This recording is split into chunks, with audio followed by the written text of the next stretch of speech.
Hola. Hoy nos embarcamos en un análisis a fondo del fascinante mundo del lenguaje cinematográfico. Mm, Tenemos fuentes muy interesantes que nos invitan a ir más allá de la simple trama y a explorar esa pregunta fundamental que André Bazin planteó hace décadas.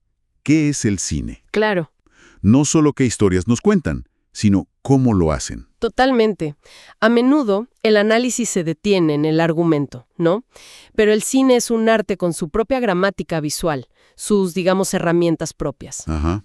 Hoy vamos a desgranar cómo los cineastas utilizan planos, ángulos, movimientos y montaje para construir significado, para evocar emociones. Exacto. Se trata de entender el cómo detrás de esa magia que vemos en pantalla. Pues desentrañemos eso. Vamos a explorar cómo se construye una película, desde las ideas fundacionales sobre si el cine captura la realidad o la construye.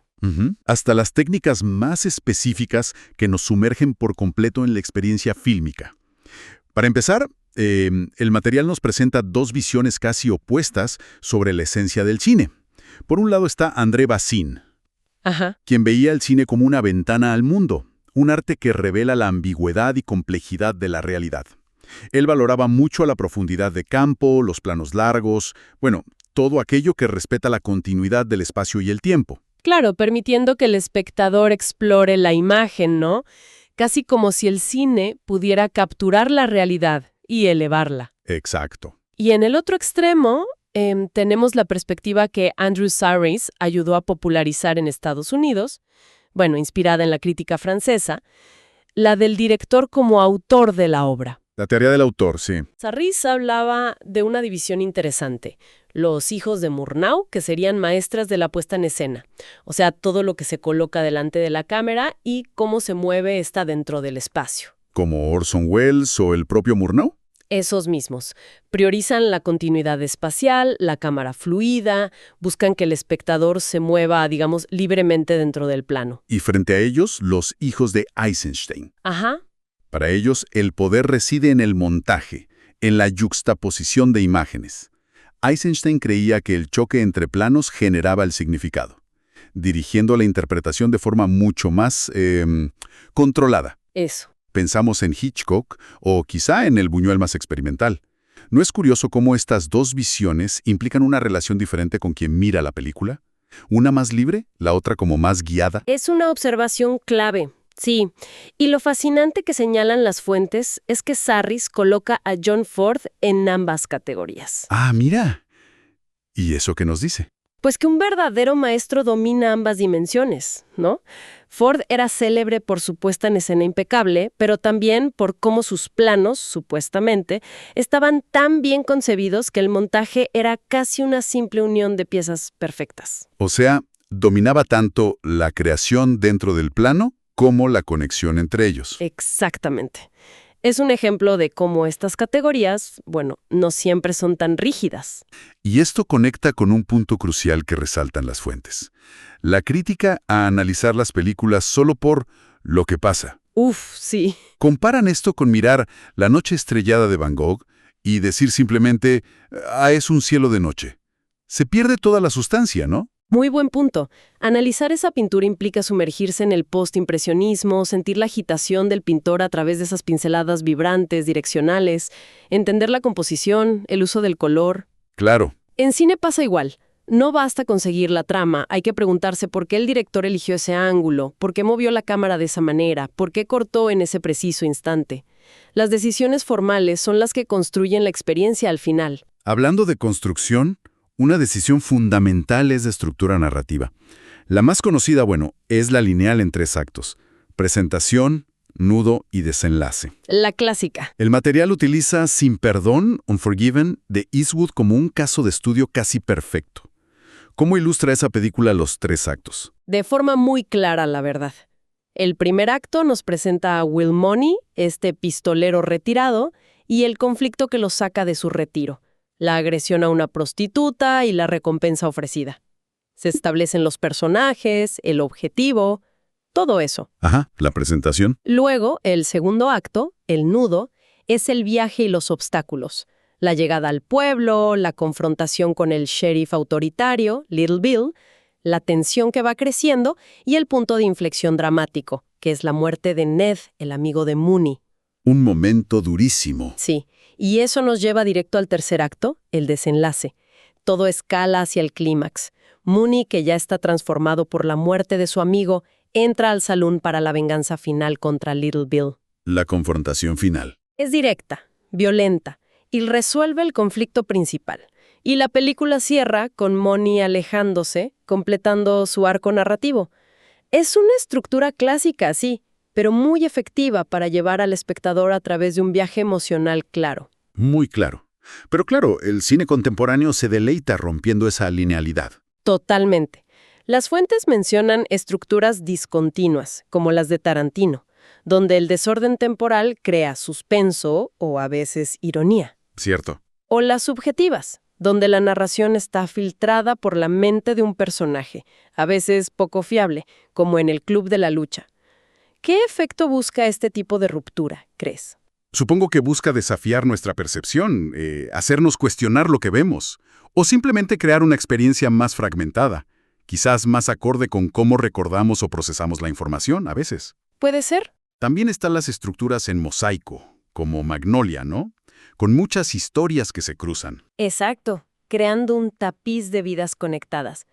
O las circulares, como Donnie Darko, que nos devuelven al punto de partida generando una sensación de ciclo o de destino. Ujú. Y las inversas, claro, como Memento o Irreversible, que al contar la historia hacia atrás, bueno, cambian por completo nuestra relación con los eventos y los personajes. Es verdad, te hacen ver todo distinto. Cada estructura no lineal manipula nuestra comprensión del tiempo y la causalidad de maneras únicas. Bien, bajemos al nivel más básico, el plano, la unidad fundamental, lo que la cámara registra sin interrupción. Ajá. Varios planos forman una escena, unidad de tiempo y lugar, y varias escenas una secuencia, unidad narrativa mayor. El ejemplo del Padrino es muy ilustrativo, ¿no? Sí, muy bueno. El zoom inicial sobre Bonacera es un plano, su conversación con Corleone una escena, la boda entera una secuencia completa. Tal cual. Pero, ¿qué pasa con la escala de esos planos? ¿Cómo afecta lo que sentimos al verlos? Uy, la escala lo cambia todo. Un gran plano general nos muestra un paisaje vasto, sitúan la acción. Puede empequeñecer al individuo frente a la naturaleza o la sociedad.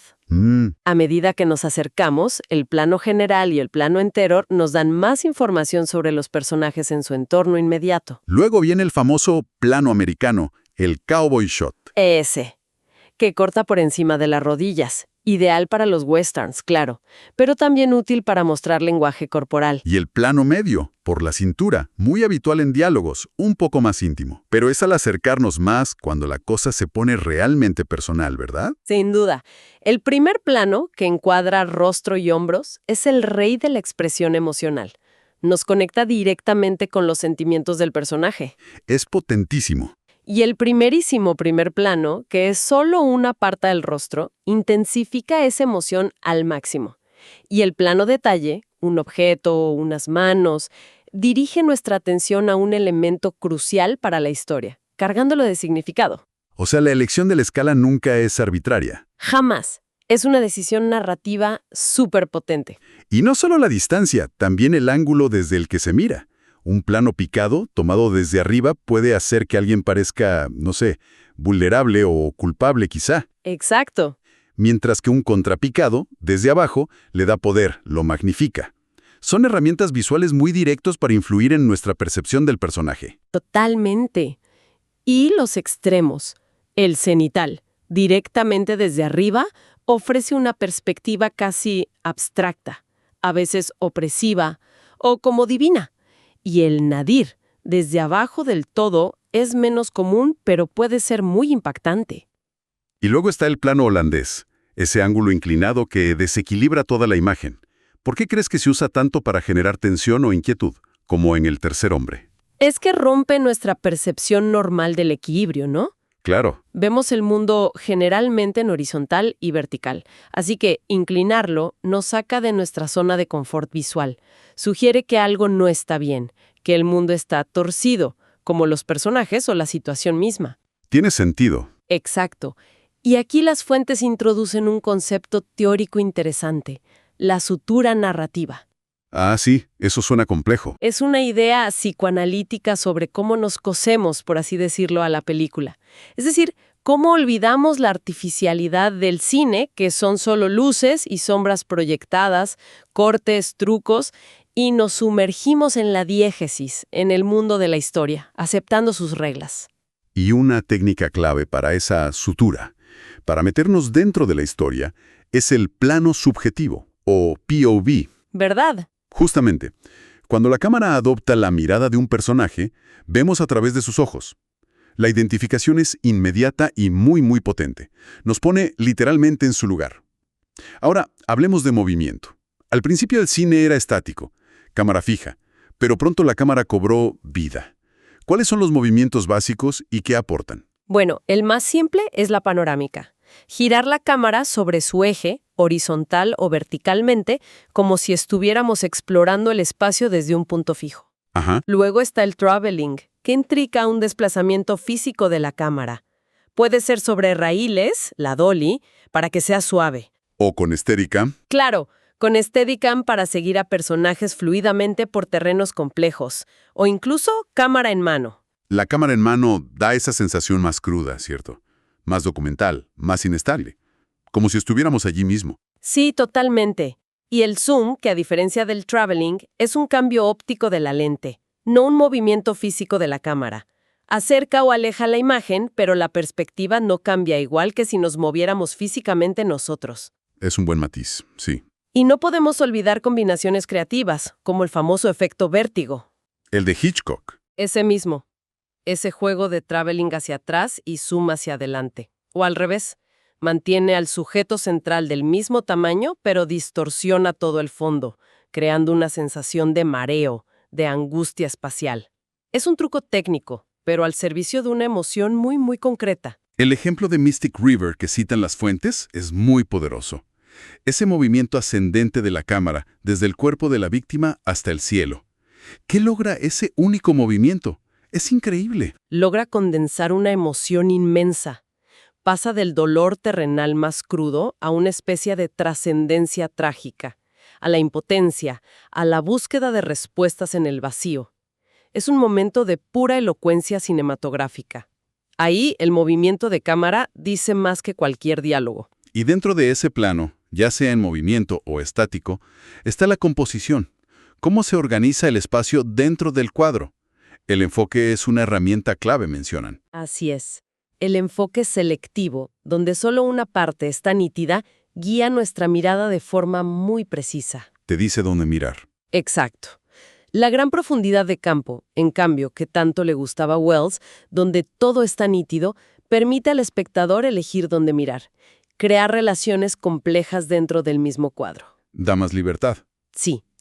Y el cambio de foco dentro del plano puede trasladar la atención o la importancia de un elemento a otro, dinámicamente. También mencionan la pantalla partida, mostrando varias acciones a la vez.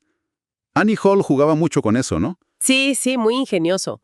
O el cuadro dentro del cuadro, usar marcos naturales como puertas, ventanas, para reencuadrar la acción. ¿Qué efecto tiene esto último, piensas? Pues puede enfocar la atención, supongo. Crear una sensación de profundidad o incluso de aislamiento. O de estar espiando como si fuéramos voyeurs a través de ese marco. Muy bien visto. También se habla de líneas de guía, que pueden ser naturales o arquitectónicas, y que dirigen la mirada y crean sensaciones, calma, tensión, convergencia.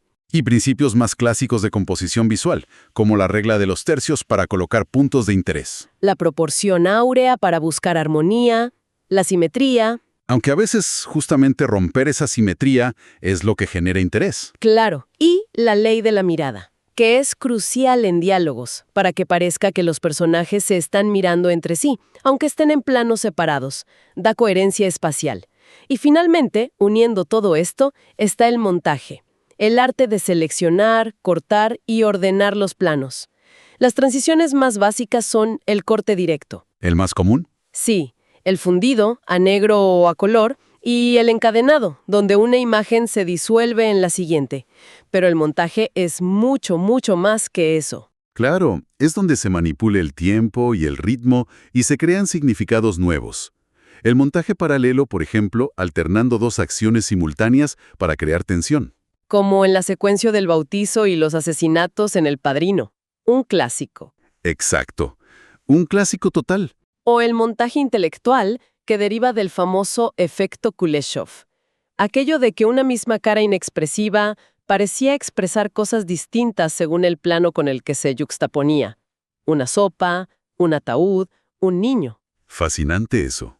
Eisenstein llevó esto al extremo, buscando generar ideas abstractas en la mente del espectador a través del choque de imágenes, pura ideología a veces. También está el montaje expresivo, que busca un impacto emocional directo, a veces con cortes muy rápidos y asociaciones visuales potentes, como vemos en películas como Requiem for a Dream. Sí, muy intenso. Y el montaje discontinuo, que rompe la fluidez a propósito, con jump cuts, esos saltos en el mismo plano o saltos de eje, como hacía Godard.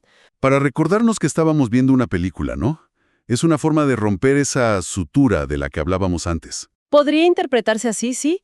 Es una forma de hacer consciente al espectador de la construcción cinematográfica, de distanciarlo un poco. Y luego está el montaje elíptico, que omite tempo o acciones, dejando que nuestra mente rellene los huecos. Importantísimo. La secuencia inicial de Op, resumiendo una vida entera en minutos, es un ejemplo magistral y profundamente emotivo de elipsis. Increíble esa secuencia. Y no podemos cerrar sin mencionar ese match cut icónico de Lawrence de Arabia, la cerilla que se apaga y corta directamente al sol del desierto. Pura magia. Unir algo tan pequeño con algo tan inmenso es pura poesía visual creada en la sala de montaje. Condensa una transformación, un viaje entero, en un solo corte brillante. Queda claro entonces que el cine es un lenguaje increíblemente rico y complejo.